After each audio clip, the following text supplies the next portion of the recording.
আপনাদের এখন নিয়ে যাচ্ছি আসলে ধান খেতে।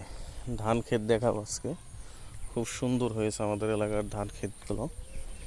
হয়তো আরও 2 মাস লাগবে ধানগুলো পাকতে। খুব সুন্দর হয়েছে। আসলে দর্শক, আপনারা এই ভিডিওগুলো দেখে একটু শেয়ার করবেন। আজকে কিছু কথা বলবো কৃষকদের নিয়ে। আসলে যে কৃষকরা খুব কষ্ট করে ফসল ফলায়, কিন্তু তারা এর সঠিক মূল্যায়ন পায় না। আমরা সবসময় সরকারি দৃষ্টি আকর্ষণ করব যে কৃষকের যেন যে উৎপাদন খরচ, এর থেকে এর সাথে একটা যৌক্তিক লভ্যাংশ ধরে যেন কৃষকের কাছ থেকে পণ্য কেনা হয়। তা না হলে বাংলাদেশে কৃষক যে পরিমাণ পরিশ্রম করে সেই অনুযায়ী তারা মূল্য তো পায় না, এবং প্রতি বছর তারা লসের সম্মুখীন হয়। আর আর যে দেশে আসলে কৃষিখাত ভালো থাকে না, সেই দেশ আসলে অর্থনৈতিক দিকে দুর্বল থাকে। তাহলে আমরা সবসময় আশা করব যেন কৃষিখাত উন্নত করা হয় এবং কৃষকের যেন সঠিক মূল্যায়ন করা হয়।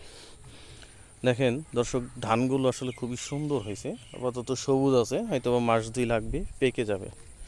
প্রকৃতির সৌন্দর্য আসলে কত সুন্দর। আল্লাহ তাআলা প্রকৃতি কত সুন্দর করে সাজিয়েছে। সবসময় প্রকৃতি উপভোগ করবেন, আসলে মনের ক্লান্তি চলে যাবে। ধন্যবাদ দর্শক।